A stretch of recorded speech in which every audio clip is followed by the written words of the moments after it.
Haleluya, terpujilah nama Tuhan. Senang bisa menyapa Anda sekalian pendengar Radio Cakrawala dimanapun Anda berada, khususnya melalui program Sabda Menyejukkan pada edisi Advent ketiga Desember tahun 2021. Minggu ini, pemberitaan firman Tuhan masih didasarkan pada Lukas 1 ayat 26 hingga ayatnya yang ke-38. Dan saya akan membacakan ayatnya yang ke-37 sebagai dasar dari seluruh uraian firman Tuhan yang disampaikan pada saat ini. Firman itu mengatakan demikian, sebab bagi Allah tidak ada yang mustahil. Saudara-saudariku sekalian, masa Advent ini adalah masa penantian kedatangan Kristus yang kedua kali. Namun masa Advent ini selalu diperingati saat orang percaya merayakan Natal. Memang benar bahwa masa Advent adalah saat kita diingatkan bahwa dunia pernah menanti Mesias, yaitu Kristus, dan masa itu adalah masa di mana umat pilihan memiliki pandangan sendiri tentang kedatangan Mesias. Dan pandangan itu didasarkan nubuatan yang disampaikan oleh para nabi, tetapi detail dari kedatangan itu tidak dipahami, sehingga saat Mesias atau Kristus yang dijanjikan itu datang, peristiwa itu menjadi sesuatu yang kontradiksi. Sebab apa yang dipikirkan manusia, khususnya para ahli Taurat, tidak sesuai dengan peristiwa inkarnasi itu sendiri. Inilah keajaiban itu. Allah bekerja melampaui pikiran manusia. Bahkan saudara-saudariku sekalian, Maria yang dipakai kandungannya untuk kedatangan Kristus tidak percaya bahwa hal itu akan terjadi. Jika Maria saja waktu pertama kali mendengar berita dari malaikat Gabriel tidak percaya, apalagi mereka yang tidak mempercayai peristiwa inkarnasi itu sendiri akan berkata, mustahil ini dapat terjadi. Dan itu benar adanya, sebab hingga saat ini masih banyak orang yang belum mempercayai peristiwa Allah berinkarnasi menjadi manusia. Nah, saudara-saudariku sekalian, coba perhatikan apa yang dikatakan Maria. Bagaimana hal itu mungkin terjadi karena aku belum bersuami? Tidak mungkin peristiwa inkarnasi itu terjadi karena Maria belum bersuami. Dan memang benar, tidak mungkin seseorang dapat mengandung kalau tidak melalui hubungan suami istri atau hubungan seksual. Apa yang ada dalam pikiran Maria pertama kali tidak sama dengan apa yang Allah pikirkan. Dan disinilah letak persoalannya. Dan apa yang menjadi perdebatan tentang Allah berinkarnasi melalui Yesus adalah sama letak persoalannya, yaitu apa yang Allah pikirkan tidaklah sama dengan apa yang manusia pikirkan. Manusia memiliki batasan-batasan dalam berpikir, sementara Allah melampaui batasan-batasan tersebut. Namun saudara-saudariku sekalian, yang menjadi kunci dari apa yang disampaikan oleh malaikat Gabriel kepada Maria adalah, sebab bagi Allah tidak ada yang mustahil. Dan benar bahwa bagi Allah tidak ada yang mustahil. Inilah keajaiban itu. Dan dalam konteks kita saat ini, waktu kita memasuki masa Advent yang ketiga, inilah keajaiban itu. Dan ketika kita merayakan Natal setelah kita melewati masa Advent itu, maka saudara-saudariku sekalian, inilah keajaiban Natal itu. Allah berinkarnasi menjadi manusia dalam wujud manusia Yesus. Lepas dari perdebatan tentang inkarnasi yang tidak akan pernah selesai selama masih ada dunia ini, saya ingin menegaskan kepada Anda semua, kepada kita semua, bahwa Allah berinkarnasi melalui manusia Yesus adalah ya dan Amin. Mengapa demikian, saudara-saudariku sekalian?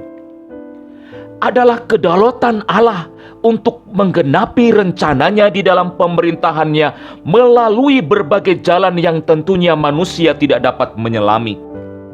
Dan adalah kedaulatan Allah bila Ia berinkarnasi dengan menggunakan kandungan Maria, tumbuh dalam kandungan seorang wanita seperti janin pada umumnya, dan lahir melalui perawan Maria. Dalam kedaulatannya, Allah bebas menentukan kerjanya dan manusia tidak dapat menghalanginya. Inilah keajaiban itu. Itu sebabnya Rasul Paulus mengatakan dalam Roma 11 ayat 33 demikian. Oh, alangkah dalamnya kekayaan, hikmat dan pengetahuan Allah. Sungguh tak terselidiki keputusan-keputusannya dan sungguh tak terselami jalan-jalannya.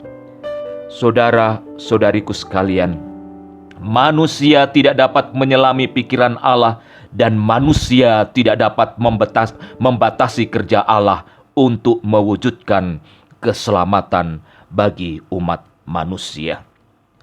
Adalah kedaulatan Allah bila Ia hadir di dunia melalui Yesus dengan memilih cara yang tidak lazim. Oh, saudara-saudariku sekalian, bukankah manusia itu lebih sering atau lebih condong melihat sesuatu yang lazim?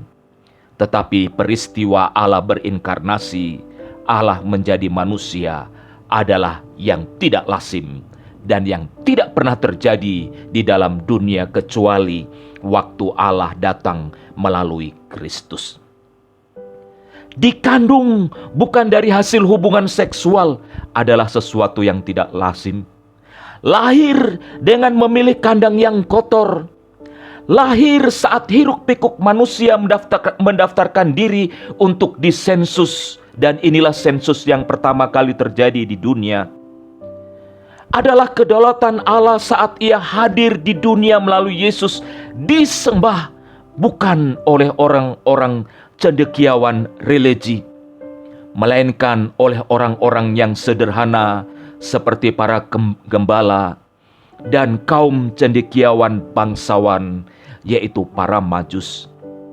Adalah menarik bila Yesus memilih disembah oleh kaum cendekiawan bangsawan dan bukan cendekiawan religi. Oh, saudara-saudariku sekalian, tentu saat itu Allah melihat ada sesuatu yang perlu dibereskan dengan kaum cendekiawan religi. Inilah keajaiban itu. Allah sedang memutar balik tatanan manusia untuk melihat bahwa tatanan Allah adalah agung dan mulia, melampaui batasan-batasan yang manusia buat. Lalu saudara-saudariku sekalian, dari perspektif cendekiawan religi, mengapa mereka tidak merespons waktu mendengar Herodes bertanya di mana Mesias akan dilahirkan? Dan mengapa mereka dapat menyebut Bethlehem Yudea? Tetapi waktu mereka mendengar berita itu, mereka tidak mencari tahu berita itu, lalu pergi untuk menyembah bayi kudus Yesus. Para ahli Taurat yang adalah cendekiawan religi memiliki pilihan apakah mereka mau menyembah bayi Yesus atau tidak. Dalam hal kedaulatan Allah, Allah berdaulat memberikan kehendak bebas kepada manusia sehingga manusia dapat memilih, yang tentunya kehendak bebas itu sendiri memiliki batasan-batasan.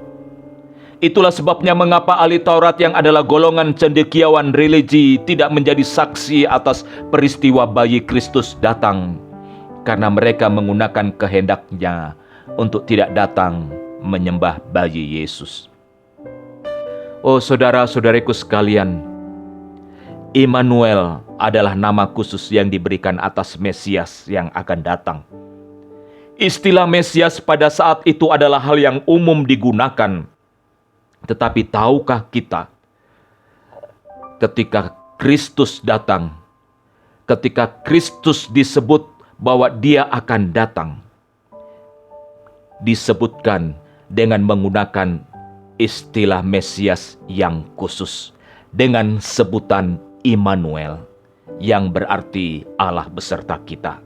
Coba kita lihat apa yang disampaikan oleh Yesaya 7 ayat 14. Demikian. Sebab itu Tuhan sendirilah yang akan memberikan kepadamu suatu pertanda. Sesungguhnya seorang perempuan muda mengandung dan akan melahirkan seorang anak laki-laki, dan ia akan menamakan dia Immanuel. Yesaya menyebut bahwa Kristus adalah Allah beserta kita. Allah melalui Kristus bersama-sama kita. Bersama-sama dengan manusia dalam kehidupan sehari-hari.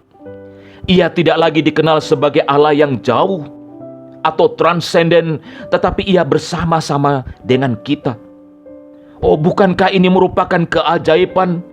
Ia menjadi Allah yang imanen, sehingga dalam pemerintahannya ia berperan sebagai Allah yang transenden, yang jauh di sana, bertata di surga, tetapi juga ia adalah Allah yang imanen, yaitu Allah yang bersama-sama dengan kita.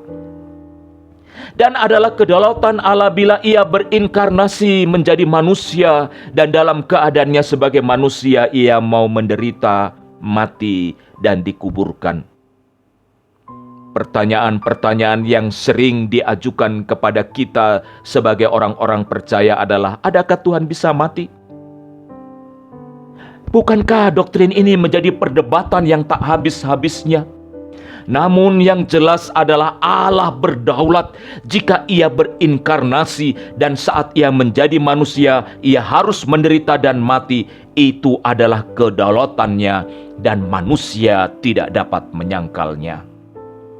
Oh saudara-saudariku sekalian, yang lebih ajaib lagi adalah saat peristiwa inkarnasi. Anugerah yang datang melalui Yesus adalah anugerah untuk semua, tanpa membedakan, tanpa melihat warna kulit, tanpa melihat ras, suku, golongan sosial, semua diterimanya.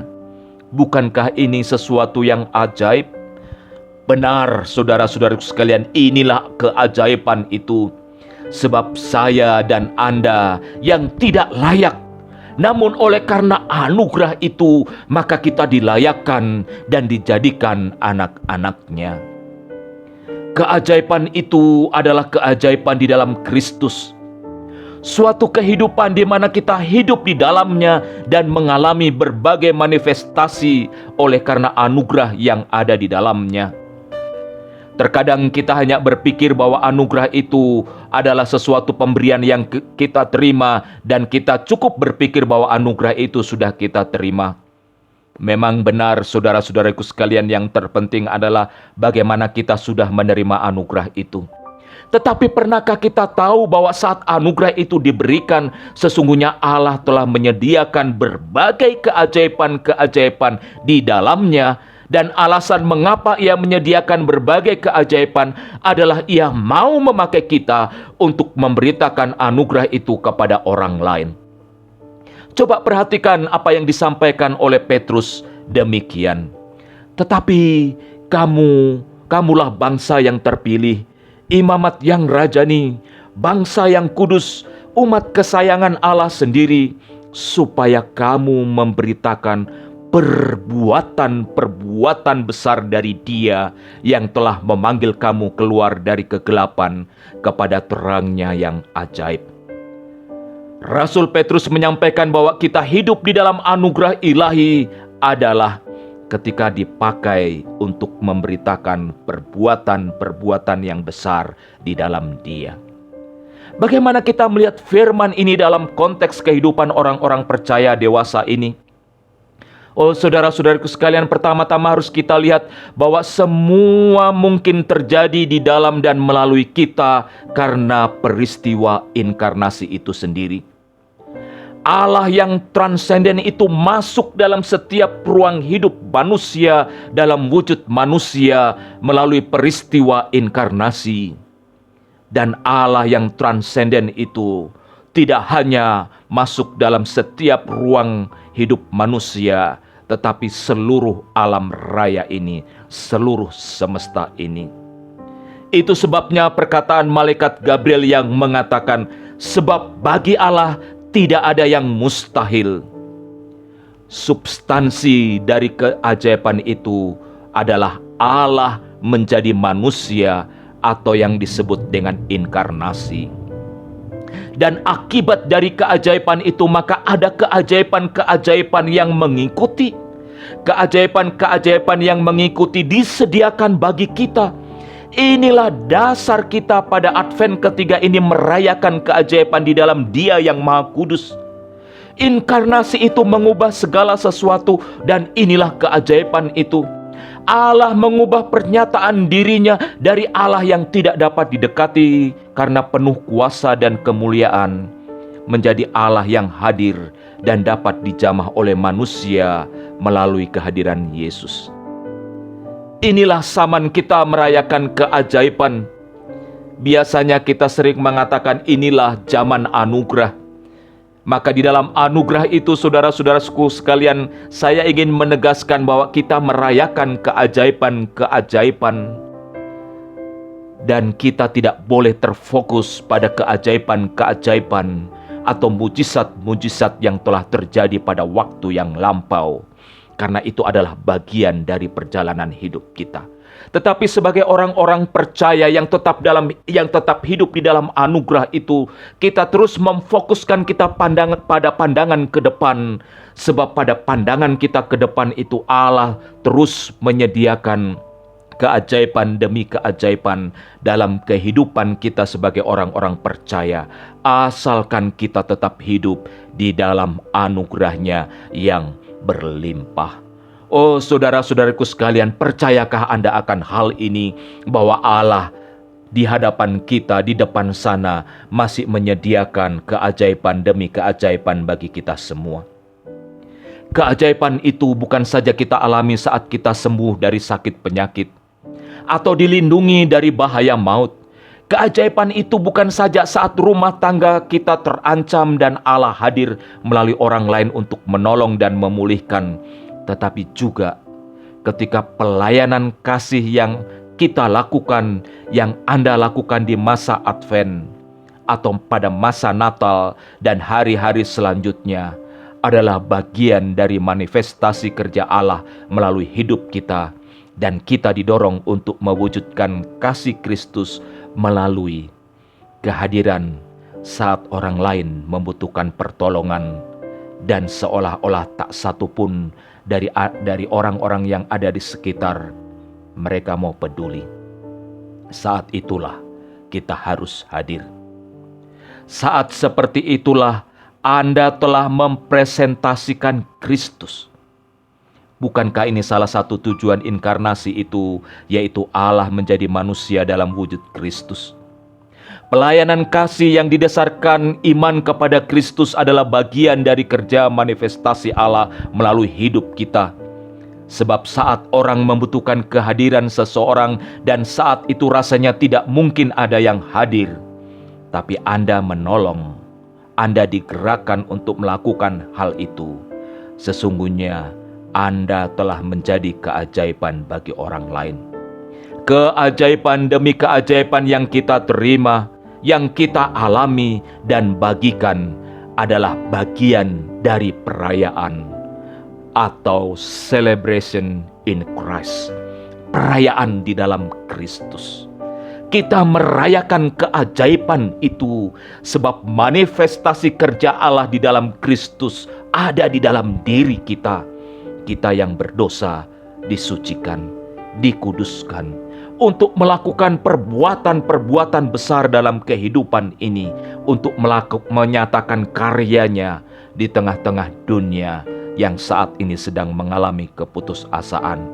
Bukankah banyak orang saat ini sedang kehilangan pengharapan?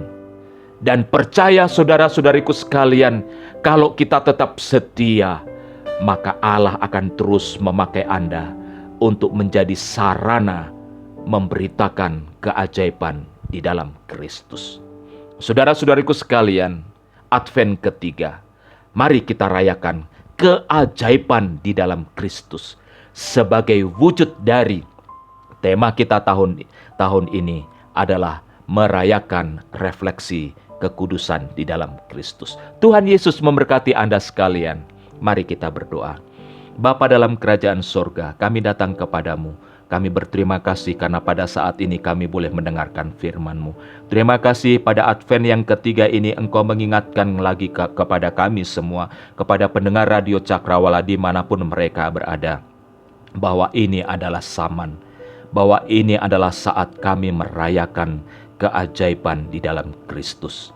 Sebab Engkau yang telah menyelamatkan kami, Engkau yang telah memanggil kami, Engkau yang telah memberikan anugerah itu, dan di dalam anugerah itu Engkau selalu menyediakan keajaiban demi keajaiban, sampai Engkau datang kedua kali menjemput kami semua. Berkatilah bagi pendengar Radio Cakrawala yang saat ini mungkin sedang kehilangan pengharapan, atau saat ini mereka sedang ada dalam keputusasaan, atau saat ini sedang mereka mengalami kesulitan-kesulitan oleh karena ekonomi. Tuhan, lawatlah mereka. Biarlah di Advent yang ketiga ini mereka diingatkan bahwa Kristus tetap melaksanakan keajaibannya, mujizatnya bagi kami semua, karena kami adalah orang-orang yang telah diselamatkan. Dalam nama Yesus Kristus kami naikkan doa ini. Amin. Amin, saudara-saudaraku sekalian. Sampai jumpa pada minggu yang akan datang. Tuhan memberkati kita semua.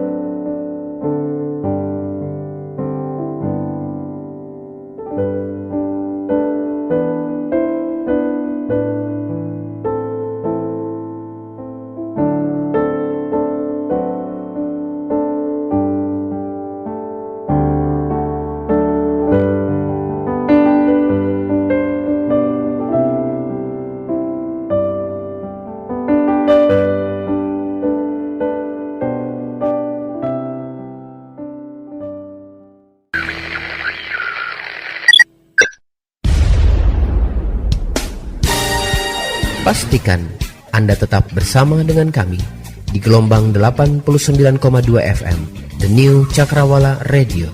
God bless us.